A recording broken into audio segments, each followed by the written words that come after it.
నమస్తే కేరళ న్యూస్ కి స్వాగతం. ముందుగా బులెటిన్ హెడ్లైన్స్.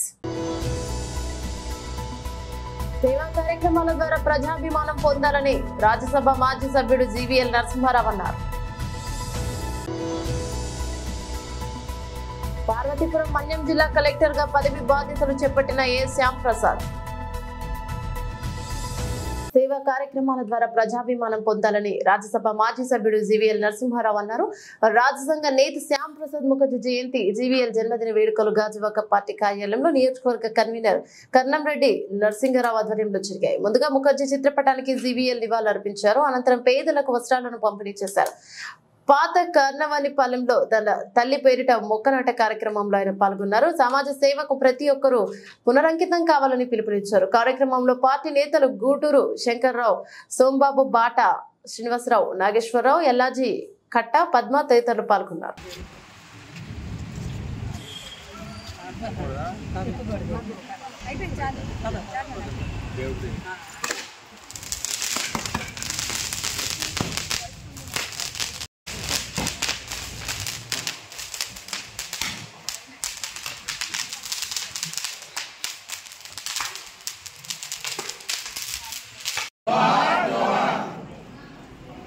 ధన్యవాదాలు సార్. ఈ కార్యక్రమాన్ని ముందుకు తీసుకెళ్లవలసిందిగా సోమబాబు గారు మాట్లాడవలసిందిగా కోరుతున్నాం.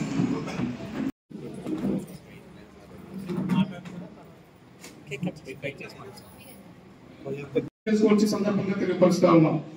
బిహెచ్పి శతాబ్దాలుగా ఉన్నటువంటి తొందరగా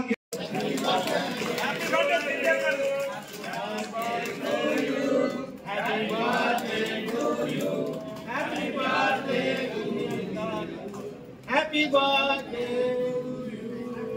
Happy birthday to you.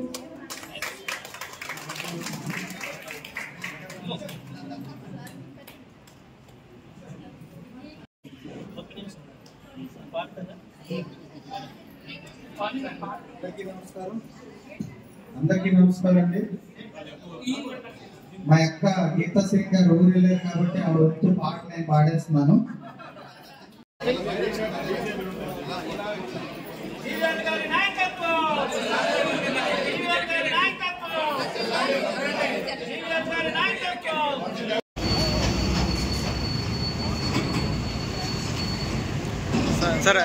Sir MP గారు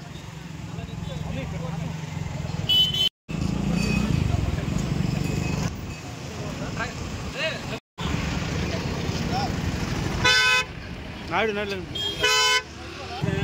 ఆపే ఆపే స్ట్రీట్ చాలు చాలు మళ్ళీ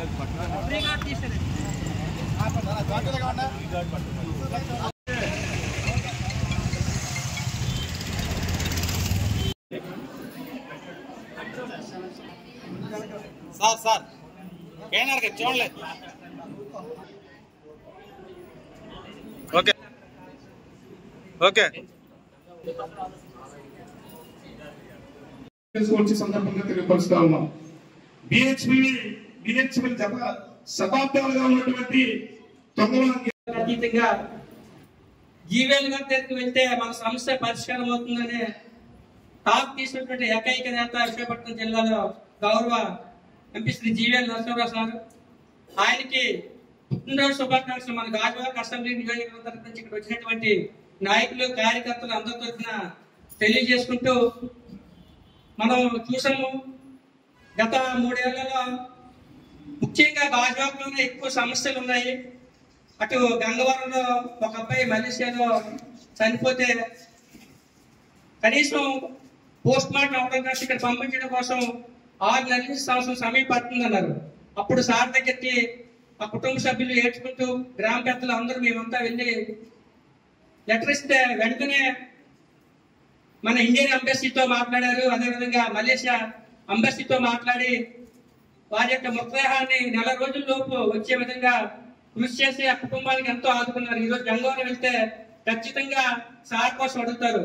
అంత గొప్ప నాయకులు మన గౌరవ ఎంపీ జీవీఎల్ నరసింహారావు సార్.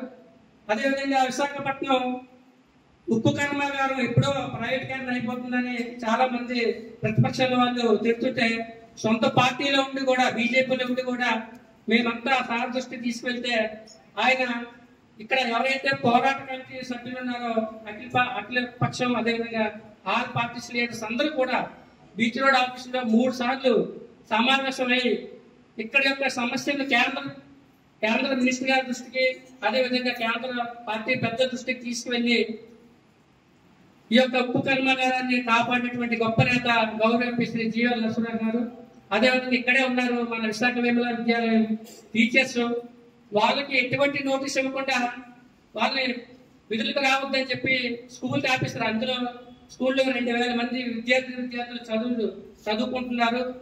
40 సంవత్సరాల నుంచి వాళ్ళు ఎంతో సమయం కేటాయించి వాళ్ళ విలువైన జీవితం అంతా అక్కడ స్కూల్ కోసం త్యాగం చేసినటువంటి ఉపాధ్యాయులకు అన్యాయం జరుగుతుంటే సార్ దగ్గరికి వెళ్తే వెంటనే సీఎండీ గారితో మాట్లాడి లెటర్ కూడా ఇచ్చి వారికి న్యాయం చేయాలని చెప్పారు. ఇలా విశాఖపట్నం జిల్లాలో అన్ని నియోజకవర్గ సమస్యలన్నీ కూడా పరిష్కరిస్తూ ప్రజల మధ్యనే ఉంటూ మరి ఎన్నో కేంద్రం నుంచి వచ్చినటువంటి పథకాలన్నీ కూడా పేదలకు అందే విధంగా నిరంతరం కృషి చేసినటువంటి గొప్ప ప్రజానాయకులు శ్రీ జీవన్ నరసింహరావు సార్కి మరి నిండు రోజుల్లో ఇలాంటి పుట్టినరోజులు మరిన్ని జరుపుకొని మనలాంటి నాయకులకి, కార్యకర్తలకి నిత్యం అందుబాటులో ఉంటూ ప్రజలకి ఎక్కువ సేవ చేసే ధైర్యాన్ని, బలాన్ని కూడా దేవుడు ప్రసాదించాలని కోరుకుంటూ ఈరోజు మన నుంచి 3-4 చోట్ల మరి అనేక మంది మిత్రులు చేసినటువంటి ప్రోత్బలంతో కేక్ కట్ చేయడం జరిగింది. కానీ ఇక్కడ అది చేయటం లేదు. ఎందుకంటే ఒక మా సీనియర్ మోస్ట్ నాయకులు అద్వానీ గారి ఆరోగ్యం బాగా క్షీణించిందని తెలిసింది. సో ఆ సందర్భంలో ఎటువంటి ఆపద కలగకూడదని చెప్పి భగవంతుడిని ప్రార్థిస్తూ ఈ సమయంలో అది చేయటం సరికాదు అని చెప్పి, సో తప్పనిసరిగా అన్యదా భావించొద్దు. పొద్దు నుంచి పాపం నిన్నటి నుంచి పెద్ద కార్యక్రమం పెట్టారు, కానీ మనం సేవా కార్యక్రమంగానే దీన్ని కొనసాగిద్దాం. ఇక్కడ స్థానికుల ఈ విశాఖపట్నం చుట్టుపక్కల అనేక ప్రాంతాల్లో నిర్వాసితుల సమస్య అన్నది ఒక చాలా సాధారణ సమస్య. మిగతా జిల్లాల్లో ఎక్కడో అక్కడో అడపా కనిపిస్తుంది తప్పితే ఇక్కడ స్టీల్ ప్లాంట్ కి గ్రామాలు ఖాళీ చేయటం జరిగింది 30-40 సంవత్సరాల క్రితం. పోర్టు కోసం, గంగవరం పోర్టు కోసం భూములు ఇవ్వటం జరిగింది. గ్రామాల్ని తీసేయటం జరిగింది. కొంత రక్షణ అవసరాల మేరకు కూడా గ్రామాల్ని ఖాళీ చేయవలసిన అవసరం ఏర్పడింది. కానీ ఎక్కడ కూడా ఎప్పటికప్పుడు అష్యూరెన్సెస్ ఇచ్చారు తప్పితే, హామీలు ఇచ్చారు తప్పితే అవి దశాబ్దాలైనా నెరవేర్చలేదు. ఇది అత్యంత బాధాకరం. ప్రభుత్వాలు మరి భూమిని సంస్థల కోసం తీసుకున్నప్పుడు ఆ భూముల విలువ ఇప్పుడు చూస్తే కళ్ళు తిరుగుతాయి మనకి. చాలా తక్కువ ధరకి, పప్పు బిళ్ళాల ధరకి నిజం చెప్పాలంటే భూముల్ని ప్రజల దగ్గర నుంచి తీసుకొని సాధారణ ప్రజలకి పెద్దగా అడ్డుకునే శక్తి ఉండదు. మీరు ఇవ్వాల్సిందే, ఇవ్వకపోతే ప్రభుత్వ పరం అయిపోతుంది, జీవో ఇచ్చేసాము. గతంలో ఇటువంటి వ్యవహారమే ఉండేది. ప్రభుత్వం ఒక్కసారి మరి దానికి సంబంధించి మీ భూముల్ని తీసుకోవాలని చెప్పి ఒక జీవో ఆర్డర్ ఇష్యూ చేసిందంటే మీకు ఇవ్వాల్సిందే, వేరే గత్యంతరం లేదు. అంతో కొంత మీకు ఇస్తాము, తీసుకొని మీరు సంతృప్తి పడాల్సిందే. మీకు భవిష్యత్తులో ఇవి ఇస్తాము అవి ఇస్తామని చెప్పారు, కానీ హామీలు నెరవేర్చలేదు. ఈ సమావేశం పెట్టింది దానికోసం కాదు, కానీ సేవాభావంతోనే మనం అందరం పనిచేస్తున్నాం కనుక దశాబ్దాల నుంచి పెండింగ్ లో ఉన్న సమస్యల్ని ఈ 5 సంవత్సరాల్లో ఖచ్చితంగా తీర్చాలి అని చెప్పి నేను రాష్ట్ర కేంద్ర ప్రభుత్వాలను కోరుతున్నాను. తప్పనిసరిగా ఎక్కడ మాట్లాడాలో, ఎవరెవరితో మాట్లాడాలో నా వంతు కృషి నేను తప్పనిసరిగా చేస్తాను. ఎందుకంటే ఈ 5 ఏళ్లలో కాకపోతే ఇక మీకు అవదని మీరు నిర్ణయించుకోండి. 35 ఏళ్ళు కానీ 40 ఏళ్ళు కానీ మీకు ఇంకా ఎప్పుడవుతుంది? ఇప్పటికే పిల్లలు వచ్చారు, మన వాళ్ళు వచ్చారు, ముని వాళ్ళు వచ్చారు. 6 కార్డులు వీళ్ళ పేరున వాళ్ళ పేరున మారుతా ఉన్నాయి. మీకు కార్డు వస్తుంది తప్పితే చేతికి సమస్య పరిష్కారం అవటం లేదు. సో కాబట్టి ఈ 5 ఏళ్లలో ఇది పరిష్కారం కాకపోతే ఇక మీ జీవిత కాలంలో కాదు, ఎప్పటికీ కాదు.